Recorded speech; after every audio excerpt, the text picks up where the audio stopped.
Osman, from whom the empire derives its name, inherited a small principality in northwestern Anatolia. He quickly proved himself to be a shrewd tactician and a capable administrator, consolidating his power base and attracting followers eager to share in his conquests. Osman II, my early victories against the weakened Byzantine Empire, which had once ruled over vast swathes of Anatolia, demonstrated the growing strength of the Ottomans. They also established a pattern that would define much of Ottoman history expansion at the expense of our Christian neighbours. Osman's reign, though relatively short, laid the groundwork for the empire's future expansion and established the core principles of Ottoman rule, emphasising military prowess, religious tolerance and a centralised administration. Osman II. Though I am often credited with formally establishing the Ottoman state, much of its early success can be attributed to my successors. My son, Orhan I, continued our expansionist policies, pushing further into Byzantine territory and capturing the strategically important city of Bursa in 1326. This victory was significant not only for its strategic value but also because it marked a turning point in Ottoman history. Bursa became the empire's first major capital, replacing the more modest town of Sogod. The capture of Bursa also signalled the Ottomans' growing ambitions. No longer content with simply raiding Byzantine lands, they now sought to establish themselves as the dominant power in Anatolia and eventually beyond. Osman II, this early period of Ottoman history, marked by rapid expansion and consolidation of power, laid the foundation for the empire's future dominance in the region. It also established us as a major force in regional politics, one that both neighbouring powers and distant empires would soon have to contend with. Following the capture of Bursa, the Ottomans continued their relentless advance, conquering vast territories in both Anatolia and the Balkans. They skillfully exploited the political fragmentation of their enemies, often playing rival Byzantine factions against each other. Mehmed II, the Ottomans also developed a formidable military machine, incorporating gunpowder weaponry and building a powerful navy, which allowed us to challenge our enemies on both land and sea. Under Murad I, the Ottomans won a decisive victory at the Battle of Kosovo in 1389, effectively cementing their control over the Balkans. This victory had far-reaching consequences, as it led to the gradual decline of Serbian power and opened the way for further Ottoman expansion into Europe. Mehmed II. The Ottomans, however, were not without their setbacks. In 1402, we suffered a major defeat at the hands of the Turco-Mongol warlord Timur, known as Tamerlane, at the Battle of Ankara. This defeat temporarily halted Ottoman expansion and plunged the empire into a brief period of civil war, known as the Ottoman Interregnum. However, the Ottoman Empire proved to be remarkably resilient. Under Mehmed I, the victor of the Interregnum, the empire was reunited and its expansion resumed.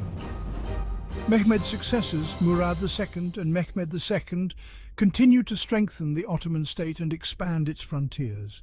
Mehmed II, in 1453, Mehmed II, known as the Conqueror, achieved what was perhaps the most significant victory in Ottoman history, the conquest of Constantinople, the capital of the Byzantine Empire. The fall of Constantinople sent shockwaves throughout Europe and marked the end of the Byzantine Empire, which had stood for over 1,000 years. The city was renamed Istanbul and became the new capital of the Ottoman Empire, a testament to its newfound status as a major world power. The conquest of Constantinople was not just a military triumph. It was a symbolic victory that cemented the Ottomans' position as heirs to the Roman legacy in the East and ushered in a new era of Ottoman dominance in the region. The reign of Suleiman I, known as Suleiman the Magnificent in the West and the lawgiver in the Ottoman world, marked the zenith of Ottoman power and prestige. Ascending to the throne in 1520, Suleiman inherited an empire that already stretched from the Balkans to Egypt. Suleiman was a brilliant strategist, skilled administrator and patron of the arts. His military campaigns were ambitious and successful.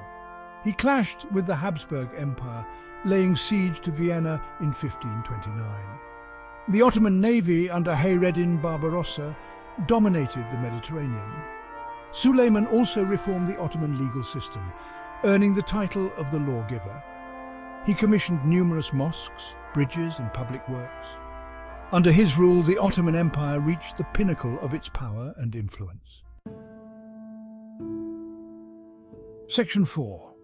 The seeds of decline, internal strife, and the changing geopolitical landscape.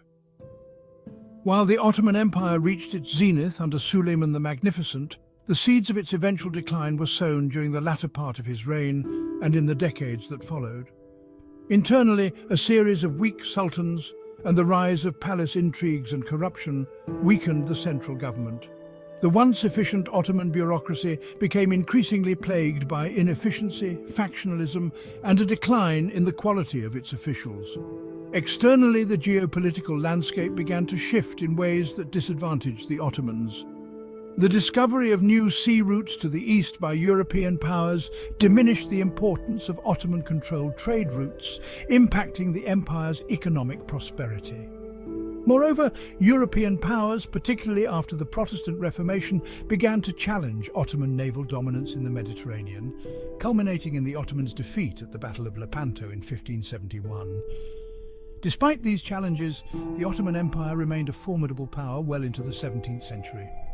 It continued to control vast territories and boasted a large and relatively well-equipped army. However, the empire was increasingly on the defensive, struggling to maintain its frontiers against a resurgent Habsburg Empire in the west and a rising Safavid Empire in the east. The Ottomans also faced challenges from within, as provincial governors, known as pashas, grew increasingly independent and rebellious, weakening the central government's control over its vast territories. The decline of the Ottoman Empire was not a sudden collapse, but rather a slow and gradual process that unfolded over centuries. It was a complex phenomenon, driven by a confluence of internal and external factors that gradually eroded the empire's strength and resilience. While the Ottomans continued to achieve military victories and maintain their hold on power, the challenges they faced became increasingly difficult to overcome, setting the stage for the empire's gradual decline in the centuries to come. Section 5. A faltering empire, military defeats, and the loss of Ottoman hegemony. The 18th century marked a turning point in the history of the Ottoman Empire. While the empire had experienced periods of stagnation and setbacks before, it now faced an increasingly volatile international landscape and a growing technological gap with its European rivals. This period witnessed a series of military defeats that further eroded the empire's prestige and exposed the limitations of its once invincible military machine. The Ottomans suffered a major defeat at the hands of the Habsburg Empire in the Great Turkish War from 1683 to 1699. The war, culminating in the Ottoman loss of Hungary, revealed the growing disparity between the Ottoman army and its European counterparts, particularly in terms of artillery and military tactics.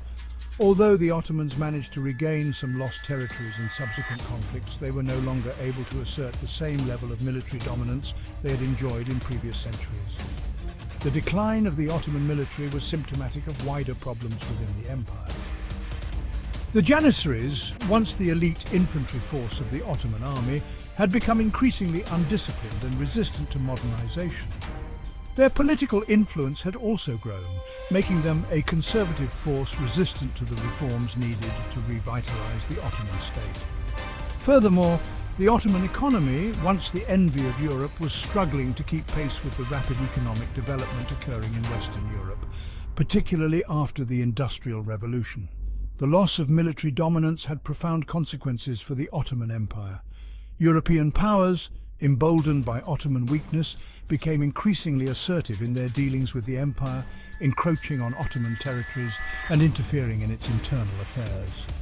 The once mighty Ottoman Empire, which had for centuries dictated the course of events in Eastern Europe and the Mediterranean, was now increasingly relegated to the sidelines of international politics, forced to react to events rather than shaping them.